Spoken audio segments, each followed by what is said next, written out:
இயேசுவை நேசிப்பவர்கள் பைபிளை வாசிப்பார்கள். இந்த சேனலை பின்பற்றினால் ஓராண்டில் வேதாகமத்தை வாசித்து முடித்து விடலாம். ஃபாலோ பண்ணுங்க, சப்ஸ்கிரைப் பண்ணுங்க. எண்ணாகமம் 27ஆம் அதிகாரம். யோசேப்பின் குமாரனாகிய மனாசேயின் குடும்பங்களில் மனாசேயின் குமாரனாகிய மாகீரின் மகனான கிலேயாத்துக்கு பிறந்த ஏபேருக்கு புத்திரனாயிருந்த செலோப்பியாத்தின் குமாரத்திகளாகிய மக்லால், நோவாள், ஒக்லாள், மில்காள், திர்சாள் என்பவர்கள் வந்து ஆசரிப்பு கூடார வாசலிலே மோசேக்கும் ஆசாரியனாகிய எலெயாசாருக்கும் பிரபுக்களுக்கும் சபை அனைத்திற்கும் முன்பாக நின்று, எங்கள் தகப்பன் வனாந்திரத்தில் மரணமடைந்தார். அவர் கர்த்தருக்கு விரோதமாக கூடின கோராகின் கூட்டத்தாரில் சேர்ந்தவர் அல்ல. தம்முடைய பாவத்தினாலே மரித்தார். அவருக்கு குமாரர் இல்லை. எங்கள் தகப்பனுக்கு குமாரன் இல்லாததினாலே அவருடைய பேர் அவருடைய வம்சத்தில் இல்லாமல் அற்றுப்போகலாமா? எங்கள் தகப்பனுடைய சகோதரருக்குள்ளே எங்களுக்கு காணியாட்சி கொடுக்க வேண்டும் என்றார்கள். மோசே அவர்களுடைய நியாயத்தை கர்த்தருடைய சன்னதியில் கொண்டு போனான். அப்பொழுது கர்த்தர் மோசேயை நோக்கி, செலோப்பியாத்தின் குமாரத்திகள் சொல்லுகிறது சரிதான். அவர்களுக்கு அவர்கள் தகப்பனுடைய சகோதரருக்குள்ளே சுதந்திரம் கொடுக்க வேண்டும். அவர்கள் தகப்பன் பின்வைத்த சுதந்திரத்தை அவர்களுக்கு கிடைக்கும்படி செய்வாயாக. மேலும் நீ இஸ்ரவேல் புத்திரரை நோக்கி, ஒருவன் குமாரன் இல்லாமல் மரித்தால் அவனுக்குரிய சுதந்திரத்தை அவன் குமாரத்திற்கு கொடுக்க வேண்டும். அவனுக்கு குமாரத்தியும் இல்லாதிருந்தால் அவனுக்குரிய சுதந்திரத்தை அவன் சகோதரருக்கு கொடுக்க வேண்டும். அவனுக்கு சகோதரரும் இல்லாதிருந்தால் அவனுக்குரிய சுதந்திரத்தை அவன் தகப்பனுடைய சகோதரருக்கு கொடுக்க வேண்டும். அவன் தகப்பனுக்கு சகோதரர் இல்லாதிருந்தால் அவனுக்குரிய சுதந்திரத்தை அவன் வம்சத்திலே அவனுக்கு கிட்டின உறவின் முறையானுக்கு சுதந்திரமாக கொடுக்க வேண்டும். இது கர்த்தர் மோசேக்கு கட்டளையிட்டபடியே இஸ்ரவேல் புத்திரருக்கு நியாய விதி பிரமாணமாய் இருக்க கடவது என்று சொல் என்றார். பின்பு கர்த்தர் மோசேயை நோக்கி, நீ இந்த அபாரி மலையில் ஏறி நான் இஸ்ரவேல் புத்திரருக்கு கொடுத்த தேசத்தை பார். நீ அதை பார்த்த பின்பு உன் சகோதரனாகிய ஆரோன் சேர்க்கப்பட்டது போல நீயும் உன் ஜனத்தாரிடத்தில் சேர்க்கப்படுவாய். சபையார் வாக்குவாதம் பண்ணின சீன் வனாந்திரத்தில் தண்ணீருக்கடுத்த விஷயத்தில் அவர்கள் கண்களுக்கு முன்பாக என்னை பரிசுத்தம் பண்ண வேண்டிய நீங்கள் என் கட்டளையை மீறினீர்களே என்றார். இது சீன் வனாந்திரத்தில் காதேஸ் ஊர் அருகே உண்டான மேரிபாவின் தண்ணீருக்கடுத்த காரியமே. அப்பொழுது மோசே கர்த்தரை நோக்கி, கர்த்தருடைய சபை மேய்ப்பன் இல்லாத மந்தையைப் போல் இராதபடிக்கு அந்த சபைக்கு முன்பாக போக்கும் வரத்துமாய் இருக்கும்படிக்கும் அவர்களை போகவும் வரவும் பண்ணும்படிக்கும் மாம்சமான யாவருடைய ஆவிகளுக்கும் தேவனாகிய கர்த்தர் ஒரு புருஷனை அவர்கள் மேல் அதிகாரியாக ஏற்படுத்த வேண்டும் என்றான். கர்த்தர் மோசேயை நோக்கி, ஆவியை பெற்றிருக்கிற புருஷனாகிய யோசுவா என்னும் நூனின் குமாரனை நீ தெரிந்து கொண்டு அவன் மேல் உன் கையை வைத்து அவனை ஆசாரியனாகிய எலெயாசாருக்கும் சபை அனைத்திற்கும் முன்பாக நிறுத்தி அவர்கள் கண்களுக்கு முன்பாக அவனுக்கு கட்டளை கொடுத்து, இஸ்ரவேல் புத்திரராகிய சபையார் எல்லாரும் அவனுக்கு கீழ்ப்படியும்படிக்கு உன் கனத்தில் கொஞ்சம் அவனுக்கு கொடு. அவன் ஆசாரியனாகிய எலெயாசாருக்கு முன்பாக நிற்க கடவன். அவன் நிமித்தம் அந்த ஆசாரியன் கர்த்தருடைய சன்னிதானத்தில் வந்து ஊரீம் என்னும் நியாயத்தினாலே ஆலோசனை கேட்க கடவன். அவருடைய கட்டளையின்படியே அவனும் அவனோடே கூட இஸ்ரவேல் புத்திரராகிய சபையார் எல்லாரும் போகவும் அவருடைய கட்டளையின்படியே வரவும் வேண்டியது என்றார். மோசே தனக்கு கர்த்தர் கட்டளையிட்டபடியே யோசுவாவை அழைத்துக் கொண்டு போய் அவனை ஆசாரியனாகிய எலெயாசாருக்கும் சபை அனைத்திற்கும் முன்பாக நிறுத்தி அவன் மேல் தன் கைகளை வைத்து கர்த்தர் தனக்கு சொன்னபடியே அவனுக்கு கட்டளை கொடுத்தான். எண்ணாகமம் 28ஆம் அதிகாரம். கர்த்தர் மோசேயை நோக்கி, எனக்கு சுகந்த வாசனையாக தகன பலிகளுக்கு அடுத்த காணிக்கையையும் அப்பத்தையும் குறித்த காலத்தில் எனக்கு செலுத்தும்படிக்கு கவனமாயிருக்க கடவீர்கள் என்று நீ இஸ்ரவேல் புத்திரருக்கு கட்டளையிடு. மேலும் நீ அவர்களை நோக்கி, நீங்கள் கர்த்தருக்கு செலுத்த வேண்டிய தகனபலி என்னவென்றால், நித்திய சர்வாங்க தகனபலியாக நாடோறும் ஒரு வயதான பழுதற்ற 2 ஆட்டுக்குட்டிகளை பலியிட வேண்டும். காலையில் ஒரு ஆட்டுக்குட்டியையும் மாலையில் ஒரு ஆட்டுக்குட்டியையும் பலியிட்டு போஜன பலியாக ஒரு மரக்காலிலே 10 1 பங்கானதும் இடித்து பிழிந்த கார்படி எண்ணெயிலே பிசைந்ததுமாகிய மெல்லிய மாவையும் செலுத்த கடவீர்கள். இது சீனாய் மலையிலே கட்டளையிடப்பட்ட நித்திய சர்வாங்க தகனபலி. இது கர்த்தருக்கு சுகந்த வாசனைக்கான தகனபலி. கார்படி திராட்சரசம் ஒரு ஆட்டுக்குட்டிக்கு அடுத்த பானபலி. பரிசுத்த ஸ்தலத்திலே கர்த்தருக்கு அந்த ரசம் பானபலியாக பார்க்கப்பட கடவது. காலையின் போஜன பலிக்கும் அதன் பானபலிக்கும் ஒப்பாகவே மாலையில் மற்ற ஆட்டுக்குட்டியையும் கர்த்தருக்கு சுகந்த வாசனையான தகன பலியாக செலுத்த கடவீர்கள். ஓய்வு நாளிலோ போஜன பலிக்காக 1 வயதான பழுதற்ற 2 ஆட்டுக்குட்டிகளையும் 10 பங்கானதும் எண்ணெயிலே பிசைந்ததுமான மெல்லிய மாவையும் அதன் பான பலியையும் செலுத்த கடவீர்கள். நித்தமும் செலுத்தும் சர்வாங்க தகன பலியும் அதன் பான பலியும் அன்றி ஒவ்வொரு ஓய்வு நாளிலும் இந்த சர்வாங்க தகன பலியும் செலுத்தப்பட வேண்டும்.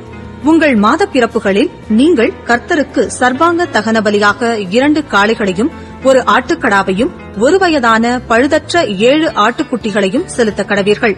போஜன பலியாக ஒவ்வொரு காளைக்கு 10 பங்கானதும் எண்ணெயிலே பிசைந்ததுமான மெல்லிய மாவையும், போஜன பலியாக 1 ஆட்டுக்கடாவுக்கு 10 பங்கானதும் எண்ணெயிலே பிசைந்ததுமான மாவையும், போஜன பலியாக ஒவ்வொரு ஆட்டுக்குட்டிக்கு 10 பங்கானதும் எண்ணெயிலே பிசைந்ததுமான மாவையும் கர்த்தருக்கு சுகந்த வாசனையான சர்வாங்க தகன பலியாக செலுத்த கடவீர்கள். அவைகளுக்கேற்ற பானபலிகள் திராட்சை ரசத்தில் காளைக்கு அரைப்படியும், ஆட்டுக்கடாவுக்கு படியில் 1/3 பங்கும், ஆட்டுக்குட்டிக்கு காற்படி ரசமுமாய் இருக்க வேண்டும். இது வருஷம் முழுவதும் மாதந்தோறும் செலுத்தப்பட வேண்டிய சர்வாங்க தகன பலி. நித்தமும் இடப்படும் சர்வாங்க தகன பலியும் அதன் பானபலியும் அன்றி பாவ நிவாரண பலியாக கர்த்தருக்கு 1 வெள்ளாட்டுக்கடாவும் செலுத்தப்பட வேண்டும். முதலாம் மாதம் 14ஆம் தேதி கர்த்தருக்கு உரிய பஸ்கா. அந்த மாதம் 15ஆம் தேதி பண்டிகை நாள். 7 நாளளவும் புளிப்பில்லாத அப்பம் புசிக்க வேண்டும். முதலாம் நாளிலே பரிசுத்த சபை கூடுதல் இருக்க வேண்டும். அன்றைய தினம் சாதாரணமான யாதொரு வேலையும் செய்யலாகாது. அப்பொழுது நீங்கள் கர்த்தருக்கு சர்வாங்க தகன பலியாக 2 காளைகளையும் 1 ஆட்டுக்கடாவையும் 1 வயதான பழுதற்ற 7 ஆட்டுக்குட்டிகளையும் அவைகளுக்கேற்ற போஜன பலியாக எண்ணெயிலே பிசைந்த மெல்லிய மாவிலே காளைக்காக 10 பங்கையும், ஆட்டுக்கடாவுக்காக 10 பங்கையும், 7 ஆட்டுக்குட்டிகளில் ஒவ்வொன்றிற்காக 10 பங்கையும், உங்கள் பாவ நிவர்த்திக்கென்று பாவ நிவாரண பலியாக 1 வெள்ளாட்டுக்கடாவையும் செலுத்த கடவீர்கள்.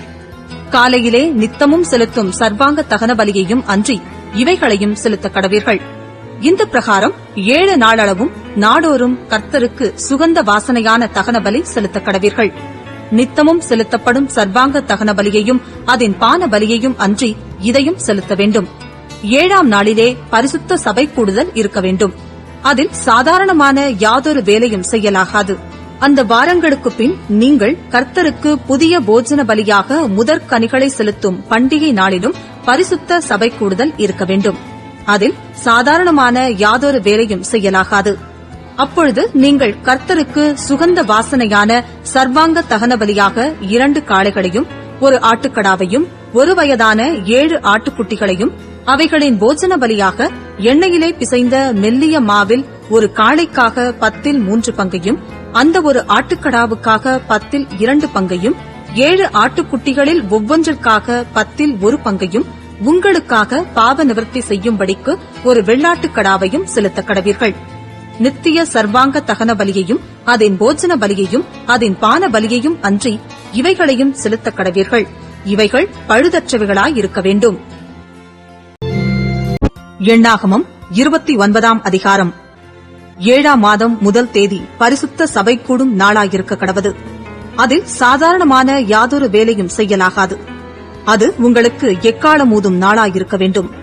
அப்பொழுது நீங்கள் கர்த்தருக்கு சுகந்த வாசனையான சர்வாங்க தகன பலியாக 1 காளையையும் 1 ஆட்டுக்கடாவையும் 1 வயதான பழுதற்ற 7 ஆட்டுக்குட்டிகளையும் அவைகளுக்கு அடுத்த போஜன பலியாக எண்ணெயிலே பிசைந்த மெல்லிய மாவிலே காளைக்காக 10 பங்கையும், ஆட்டுக்கடாவுக்காக 2 பங்கையும், 7 ஆட்டுக்குட்டிகளில் ஒவ்வொன்றிற்காக 1 பங்கையும், உங்கள் பாவ நிவர்த்திக்கான பலியாக 1 வெள்ளாட்டுக்கடாவையும் செலுத்தி மாதப்பிறப்பின் சர்வாங்க தகன பலியையும் அதன் போஜன பலியையும், தினந்தோறும் இடும் சர்வாங்க தகன பலியையும் அதன் போஜன பலியையும், அவைகளின் முறைமைக்கேற்ற பான பலிகளையும் அன்றி இவைகளையும் கர்த்தருக்கு சுகந்த வாசனையான சர்வாங்க தகன பலியாக செலுத்த கடவீர்கள். இந்த 7ஆம் மாதம் 10ஆம் தேதி உங்களுக்கு பரிசுத்த சபை கூடும் நாளாயிருக்க கடவது.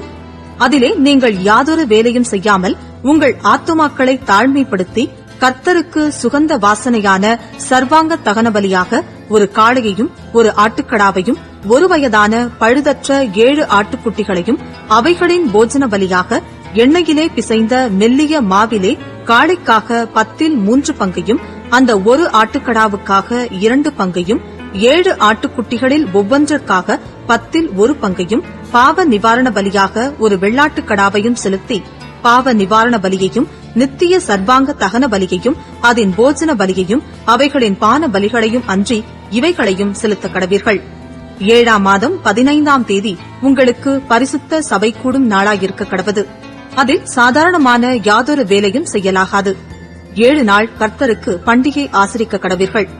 நீங்கள் கர்த்தருக்கு சுகந்த வாசனையுள்ள சர்வாங்க தகன பலியாக 13 காளைகளையும் 2 ஆட்டுக்கடாக்களையும் ஒரு வயதான பழுதற்ற 14 ஆட்டுக்குட்டிகளையும் அவைகளின் போஜன பலியாக எண்ணெயிலே பிசைந்த மெல்லிய மாவிலே அந்த 13 காளைகளில் ஒவ்வொன்றிற்காக 10 பங்கையும் அந்த 2 ஆட்டுக்கடாக்களில் ஒவ்வொன்றிற்காக 2 பங்கையும் 14 ஆட்டுக்குட்டிகளில் ஒவ்வொன்றிற்காக 1 பங்கையும் நித்திய தகன பலியையும் அதன் போஜன பலியையும் அதன் பான பலியையும் அன்றி பாவ நிவாரண பலியாக ஒரு வெள்ளாட்டுக் கடாவையும் செலுத்தக் கடவீர்கள்.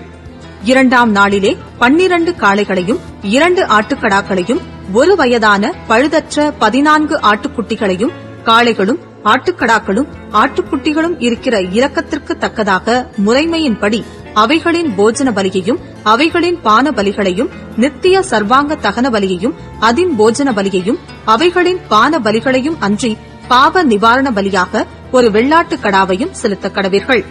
3ஆம் நாளிலே 11 காளைகளையும் 2 ஆட்டுக்கடாக்களையும் ஒரு வயதான பழுதற்ற 14 ஆட்டுக்குட்டிகளையும் காளைகளும் ஆட்டுக்கடாக்களும் ஆட்டுக்குட்டிகளும் இருக்கிற இலக்கத்திற்கு தக்கதாக முறைமையின்படி அவைகளின் போஜன பலியையும் அவைகளின் பான பலிகளையும் நித்திய சர்வாங்க தகன பலியையும் அதின் போஜன பலியையும் அதின் பான பலியையும் அன்றி பாவ நிவாரண பலியாக ஒரு வெள்ளாட்டுக் கடாவையும் செலுத்தக் கடவீர்கள்.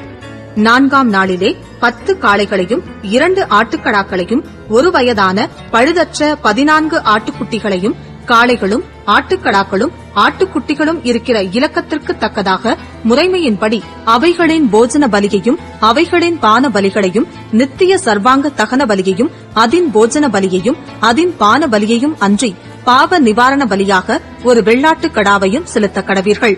5ஆம் நாளிலே 9 காளைகளையும் 2 ஆட்டுக்கடாக்களையும் ஒரு வயதான பழுதற்ற 14 ஆட்டுக்குட்டிகளையும் காளைகளும் ஆட்டுக்கடாக்களும் ஆட்டுக்குட்டிகளும் இருக்கிற இரக்கத்திற்கு தக்கதாக முறைமையின்படி அவைகளின் போஜன பலியையும் அவைகளின் பான பலிகளையும் நித்திய சர்வாங்க தகன பலியையும் அதின் போஜன பலியையும் அதின் பான பலியையும் அன்றி பாவ நிவாரண பலியாக ஒரு வெள்ளாட்டுக் கடாவையும் செலுத்தக் கடவீர்கள். 6ஆம் நாளிலே 8 காளைகளையும் 2 ஆட்டுக்கடாக்களையும் ஒரு வயதான பழுதற்ற 14 ஆட்டுக்குட்டிகளையும் காளைகளும் ஆட்டுக்கடாக்களும் ஆட்டுக்குட்டிகளும் இருக்கிற இலக்கத்திற்கு தக்கதாக முறைமையின்படி அவைகளின் போஜன பலியையும் அவைகளின் பான பலிகளையும் நித்திய சர்வாங்க தகன பலியையும் அதின் போஜன பலியையும் அதின் பான பலிகளையும் அன்றி பாவ நிவாரண பலியாக ஒரு வெள்ளாட்டுக் கடாவையும் செலுத்தக் கடவீர்கள்.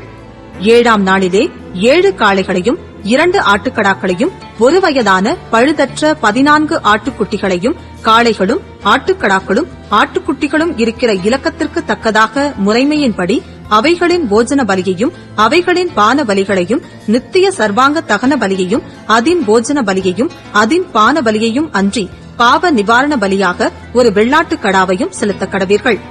8ஆம் நாள் உங்களுக்கு விசேஷித்த ஆசரிப்பு நாளாயிருக்க கடவது.